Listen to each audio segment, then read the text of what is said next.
Hello, here's my video that I promised I'd produce on why I like Tricolour rules. Okay, this is a little Tricolour book that I purchased about 40 years ago. That's how long I've been playing Tricolour rules.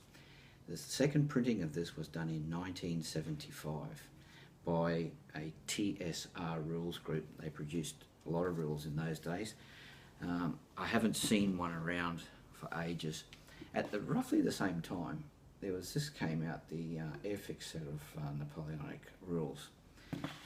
Now, I was shown Tricolour by a mate of mine at the time, Phil, and he went on to play the newer rules coming out at the time, Empire, and I lost track with him around about that time. I did go and play those larger battles, which Empire is aimed at, and Black Powder, I've had a look at those. They're aimed at, basically being able to play whole armies. Whereas I've got to say Tricolour is basically aimed at much smaller units. I'm going to call Tricolour tactical and the other rules strategic. Okay. Now, having played both, I don't see there's an issue with competition. You can go and play the large games, and then you can come back and play Tricolour. They are basically on two different levels, and so you can do it. One of the things about the Tricolour rules is there's roughly 50 pages in that book. 14 are given over to actual rules of play. And it's very easy to learn. It's a very easy game to get into. Yet I believe that the end results of most battles would be reasonably realistic of what would happen in real life, and that's a big step I'm taking there. But I think that's why that's why I love them. They're really good rules like that. Now the rest of the information in the book is given over to allowing you to create your armies depending on what nationality you want. Then you can add national characteristics to those units, and there's all your fire tables, your construction terrain effects, your terrain effects charts. They're all in there. Melee charts. So yep, it's a powerful little book. Now I'm just going to talk for a second on unit sizes. When I've played the war games with the larger forces, and you might have a unit of 4 men representing a brigade, a division, it doesn't sit well with me with the terrain that they're playing in. They move around, cross bridges, and you think, like if that unit crossed that bridge and it was that size, it'd take a day to do it. It's happening too quick. So now I come back to Tricolour, and a battalion of, say, British line, for instance, they call them regiments, the names get interchanged. In Tricolour it's 40 men, and each man represents 20. So the person who wrote these rules, Rick Crane, obviously has done his homework, and he's come up with these 4 structures, and it's 800 men. You can argue that that's wrong or right. I think it's easier to say that at any given time unit sizes varied, and his unit sizes are good enough because they apply to every nation. So I've got a battalion of 800 men, and I cross a bridge, a model bridge in 70-second scale. Takes a couple of moves, and 800 men across. Is that realistic or not? Probably not, but it's a lot more realistic than saying a battalion or a brigade or a division has gone across. And so I like these games.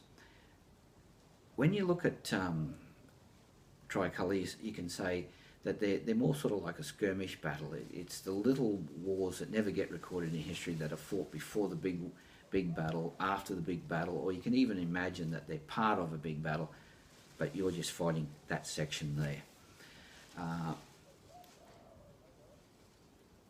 Dice, one of my pet hates or bugbears.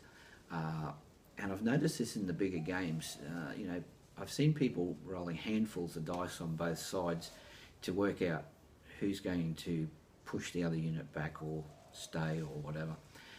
In tricolour, dice are only used as an indicator, and a quick example of that is if I've got that British regiment firing and I roll a 1 on the dice, it might kill, say for argument's sake, 10 of the enemy. If I roll a 6, it might kill 12. The difference is 2. It's not a war-winning decision. It will not win you the game. Tactics are what will win you the game. Likewise, I've on many occasions been disheartened myself and seen other people disheartened when you have two units that are of equal strength fight each other. Obviously one's got to lose. It's a 50-50 chance, and a dice roll is used to work that out. Instead of going, the dice lost me the game, you really have to look at it and go, my unit just on the day didn't cut the mustard. And it's no more luck than that. So, again, I do not see it as a dice game. I can put my hand on my heart and say, with tricolour, tactics will win you the game, not dice. Now, commanders. In the big games, you can be given a commander and he has strengths and weaknesses, and your units will play to his strengths and weaknesses. I've even played a game where you roll a dice to see what characteristics your commander will have on the day. It's nice, you know, that's a way to do it. In tricolour, you're the commander and you're playing the guy on the other side. You're playing your strengths and weaknesses against his strengths and weaknesses, and I find that far more interesting a way to do it. Command and control, again, in the larger games, the commander has to be within a certain distance of his units for them to be able to receive orders and react. Well, in tricolour, the commander's on the field. If he wants to give an order to a unit to his left somewhere, a messenger, actually, the order has to be written out, and a messenger rides out with that order and is then passed to the player who reads the order, hopefully can interpret it correctly, and starts to obey that order, if he can. If the commander sits himself at the one end of the table and he wants to contact a unit way down the other end, it's going to take a long time for that order to arrive, and by the time it does, it may not be relevant anymore. So certainly the command and control element of the game is there, and it works in that sort of way.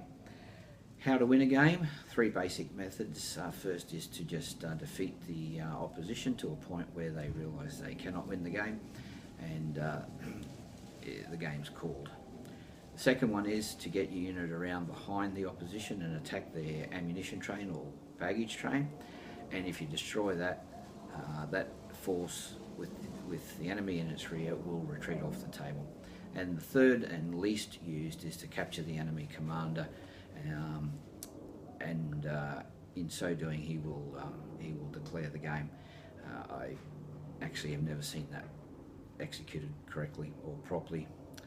And last but not least, in tricolour, in the rule book it doesn't give rules for weather, but it says that you can add them in, make them up yourself and add them in, which our club did, and it really gives a nice variation to a theme. Some units fight well hand to hand, others don't. There's nothing more frustrating than having a British battalion that can outshoot just about anyone firing away. The weather rolls in, the French go into column, charge the British unit and go straight over the top of it. Very frustrating. The next thing is how do we structure the armies we're going to play with? Because in the bigger games, if you're doing an historical battle, well, then it's decided for you. These were the forces involved. Whereas our games, as I said, are more skirmish type games. Well, back in the early days, a good friend of mine, whose first name was Scott, developed a value for each soldier, or type of soldier, more to the point. And we're still using that today, 40 years later. So you have a unit of men that you've created, you value the soldier, the unit size is then multiplied by that value, and that's what that unit costs to go on the table. So for instance, French Old Guard would cost roughly about 6 points per man, whereas a militia man is worth about half a point each. So you can see that you'll use up your 3,000 points, and I say 3,000 because provided you've got a couple of experienced players, our tables, which are 16-foot square, a double garage size, 3,000 points on the table is roughly as much as you want on there, and also time-wise, it allows for a game to be played out either in the morning or an afternoon, roughly 4 hours you want to leave for it.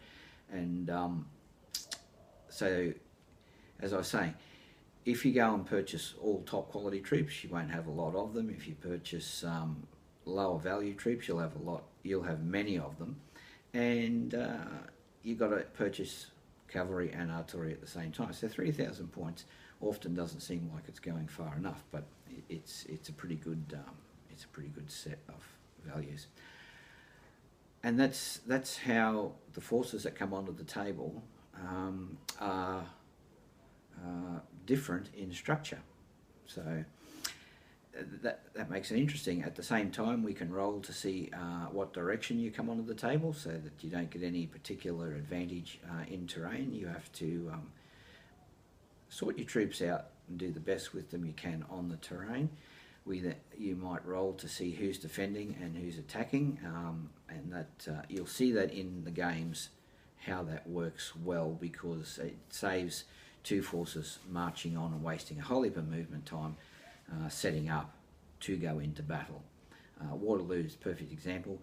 The British set up the night before, the French arrived, they set up there facing it, and then when they were ready, the game started, and that's basically how our games start. Alrighty, I think that just about covers it, but these rules are easy to learn, very playable, and I think they're as enjoyable, if not more so, because you're learning to handle the basic units, say down to a battalion level.